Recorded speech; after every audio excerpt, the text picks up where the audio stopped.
नमस्कार रितु शर्मा जी। आप जो है भारतीय जनता पार्टी की महिला कार्यकारिणी में महत्वपूर्ण भूमिका में हैं।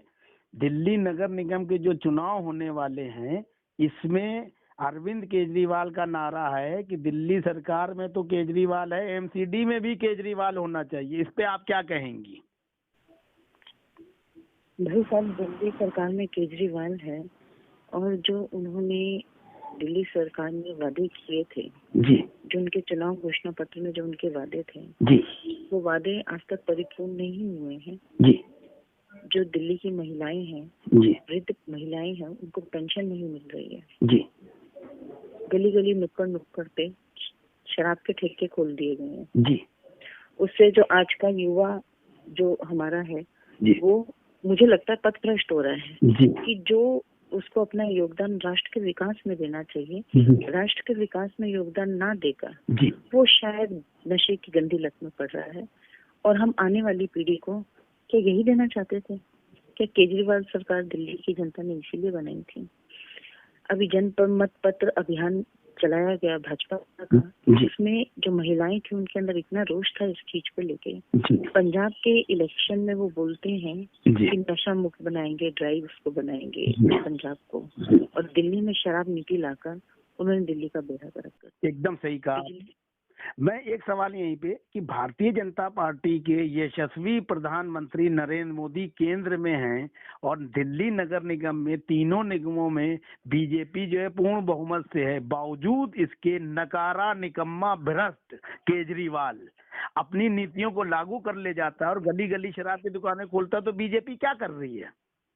बीजेपी ने अभियान छेड़ा तो है साहब, और इसके लिए सारी महिलाएं उस स्थिति पे हैं आज कि हम जनसंपर्क अभियान कर रहे हैं, लोगों को, जनता को जागरूक कर रहे हैं। बहुत सारी धार्मिक सामाजिक संस्थाएं इस अभियान में भाजपा के साथ जुड़ी हैं, क्योंकि देखो जो कमाने वाला परिवार का है, जो आने वाली पीढ़ी है, वो नशे की लत में पड़ रही है। अब आप देखो कितने जो फैक्ट्री के और कंपनियों के लोग हैं, लेबर नहीं मिलती है, जो ये नीति लेकर आए हैं, जो टेट्रा पैक में इन्होंने बोतलें ये कर दी है, 100 की 3 बोतलें। आप सोच सकते हो कि आने वाले उसमें हमारे संस्कार, हमारी संस्कृति को कहाँ धकेल दिया इन्होंने। जी, अच्छा, भारतीय जनता पार्टी जन प्रभावित हो रहे, लेबर नहीं मिल रही आजकल फैक्ट्रियों में। आप सही कह रही हैं, आप सही कह रही हैं रितु जी। एक सवाल और, भारतीय जनता पार्टी हमेशा जो है भारतीयता की और संस्कारों की बात करती है। इस वक्त पूरे देश में जिस तरह से डिजिटल युग का प्रसार हुआ है, उसमें टिकटॉक और न जाने कितनी अश्लील फिल्में सीधे सीधे छोटे छोटे बच्चों के हाथों में जो है आ जाती हैं। इसके लिए जो है केंद्र सरकार ही निर्धारित तौर पर कुछ कर सकती है, तो उस पे अभी तक टिकटॉक को, भाई साहब मैं माफी चाहूंगी, आपको बीच में कह रही हूँ, लेकिन टिकटॉक और बहुत सारी ऐसी एप्स को शायद आप भूल रहे हैं कि कोरोना काल में टिकटॉक जैसी ऐसी मुझे लगता है 50 से कुछ अधिक ही थी ऐप को। हाँ, नहीं, आप डाउनलोड करके देखिए टिकटॉक कहाँ चल रही है। अच्छा सुनिए भाई साहब, बहुत सारी चाइनीज ऐप ऐसी ये सब बंद करी गई हैं, और भी बहुत सारी चीजें थी जो नेट पे पहले बड़ी इजीली अवेलेबल हुआ करती थी, जिसको देख के जन प्रभावित होता था और दुष्प्रभाव पड़ता था उसका। तो वो सब चीजों पे रोक लगाई गई, प्रतिबंध लगाया गया, नहीं लगाया। और जहाँ तक आप मीडिया के आप बोलते हैं भाई साहब, जहाँ तक आप नेट को और मीडिया के बोलते हैं, नेट और मीडिया हमेशा दो सकारात्मक और नकारात्मक दोनों पहलुओं पे है। ठीक है, आप समझ रहे हैं? तो जो गलत चीजें थी उस पर प्रतिबंध लगाया गया है। आप कहेंगे तो मैं आपको उसकी बिल्कुल नहीं मैडम, मैं सड़क चलता पत्रकार नहीं हूँ। सुनिए, आप अभी अपना मोबाइल खोलिएगा, ठीक? हाँ जी। और उसमें आप देखिएगा कि सीधे सीधे जो है ये एक्सटर्नल मैरिटल रिलेशन पे शॉर्ट फिल्में आती हैं पूरी। भाई साहब देखो, एक मिनट इसमें मैं आपको हस्तक्षेप करूंगी। जो आप ये विषय कह रहे हैं ना, उससे पहले ही बहुत सारी चीजें हैं। मैं शब्द, मुझे नहीं लगता मुझे उन शब्दों का उच्चारण, पहले उस तरीके की वीडियोस नहीं उस तरीके की वीडियोस, और आप वो जब डालते थे वो तो बड़ी नॉर्मली आती थी, है ना। और कुछ लोगों ने आजकल यूट्यूब और ये सब सोशल मीडिया ये जो हुआ है, कुछ लोगों ने इसको अपना साइड बिजनेस, लेकिन सरकार ने जो XXX या कुछ ऐसी थी जिन साइट्स को बंद किया गया है, जिसमें एज लिमिट और ये सारी चीजें डिटेलिंग डाली गई है। मैडम नौकरानी से जो है पुरुष का रिलेशन, भाभी देवर का रिलेशन, मैं आपसे इसलिए कर रहा हूँ, कोई ऐसी बात नहीं, क्योंकि आप नेत्री हैं। नहीं,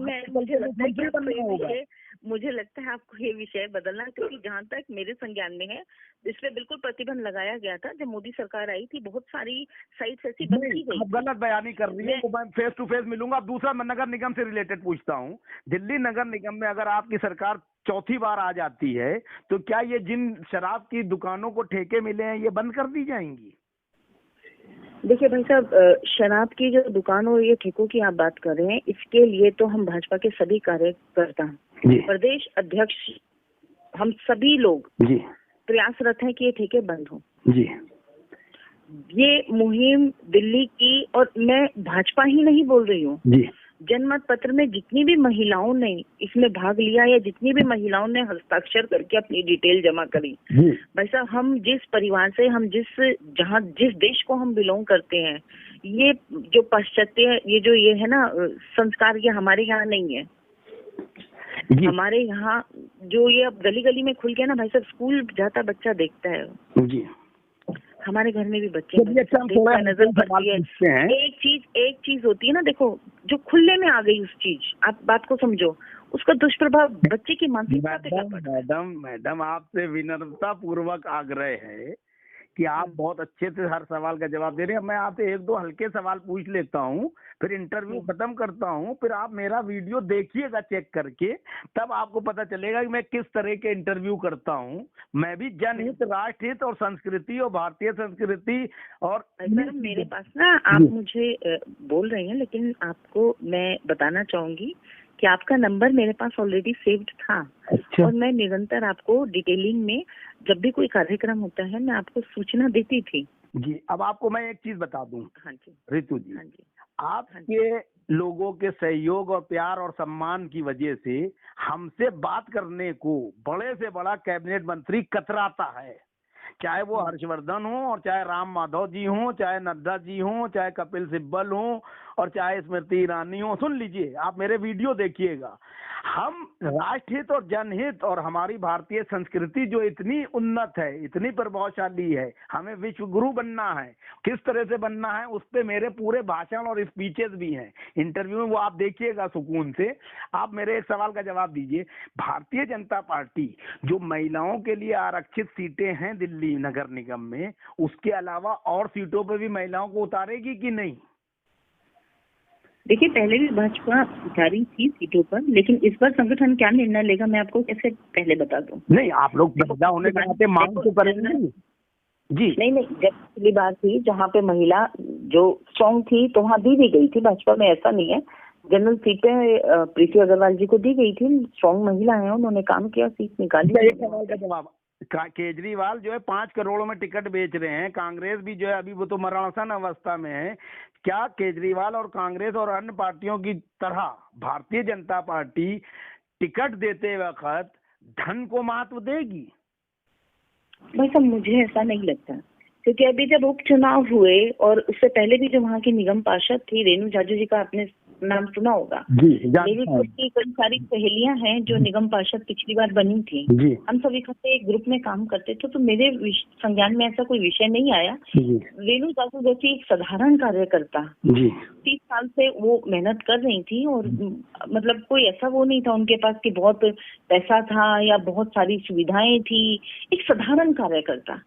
भाजपा परिवारवाद, और मतलब मुझे ऐसा लगता है, क्योंकि मैंने अपने आगे बहुत सारे लोग ऐसे निगम पार्षद बनते हुए देखे हैं भाई साहब। अच्छा, आप तो चुनाव लड़ेंगी?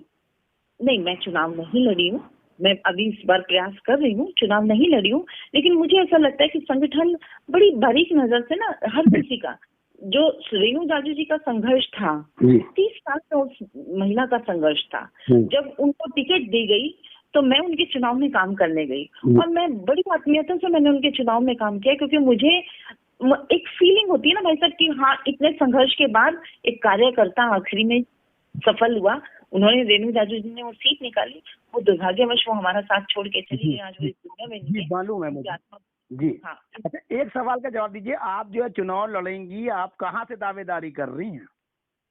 भाई साहब, मैं वार्ड परिसर शालीमार बाग दक्षिणी से दावेदारी कर रही हूँ जी। हाँ जी। आपको किसका आशीर्वाद प्राप्त है? मुझे मेरे कान्हा जी का आशीर्वाद प्राप्त है।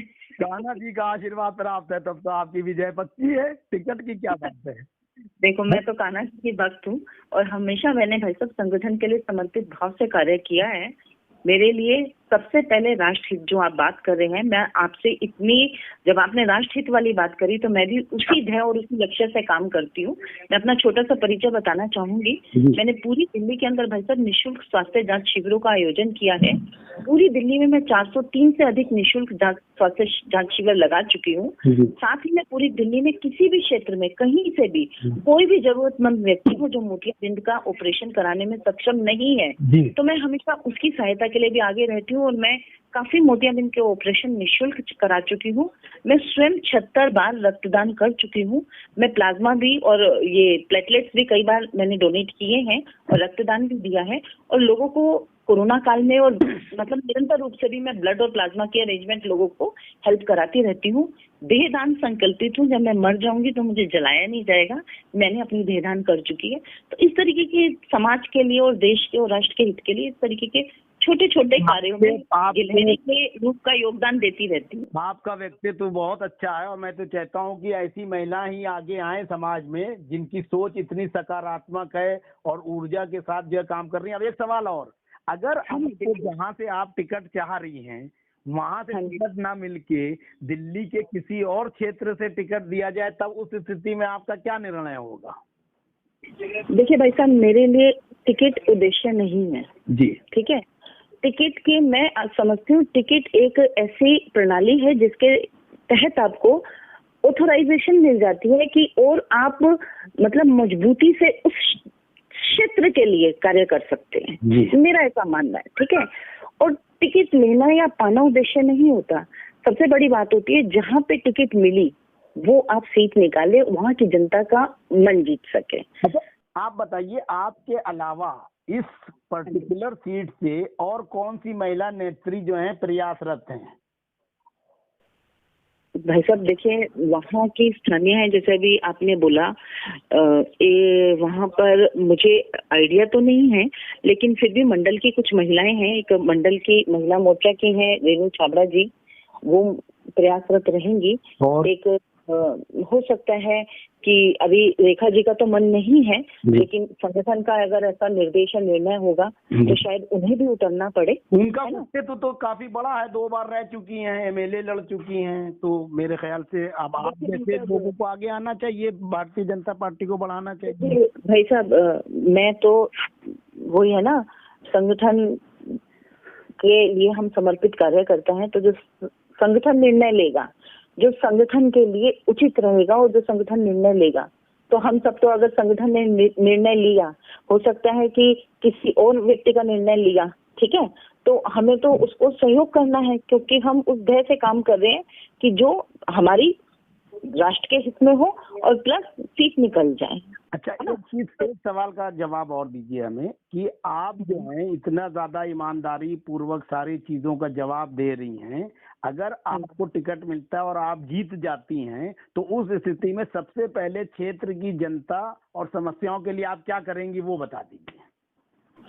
वैसे जो क्षेत्र की जनता और समस्याएं हैं, अभी थोड़ा सा संपर्क अभी लोगों से शुरू किया है, और जब शुरू किया है तो उन लोगों से मिलकर जो उनकी समस्याएं हैं उनको मैं नोट डाउन कर रही हूँ। पार्टी मुझे टिकट देता है तो भी, नहीं देता है तो भी, उन समस्याओं को जो भी हमारे संगठन जनप्रतिनिधि देगा, ठीक है, वो डायरी मैं उनको देने वाली हूँ, ताकि जो भी उनकी समस्याएं, क्योंकि देखो बार बार वो चीज पूछने और कहने में रकम खरीदने वाला हिसाब लगता है मुझे। तो जो भी मेरे सामने जो चीजें आएंगी, तो जो भी हमारे संगठन जिस भी जनप्रतिनिधि को जो भी इस वार्ड के लिए देगा, तो मैं सारा डाटा और सारी चीजें जो उनकी लोगों की समस्याएं हैं उनको दूंगी, और मुझे मिलती है तो मैं उनका निवारण अवश्य शीघ्र, मतलब प्रायोरिटी बेसिस पे करूंगी। धन्यवाद रितु शर्मा जी, बहुत बहुत धन्यवाद। बहुत बहुत धन्यवाद। अच्छा, एक भाई साहब, आपसे बात करके मुझे बहुत अच्छा लगा।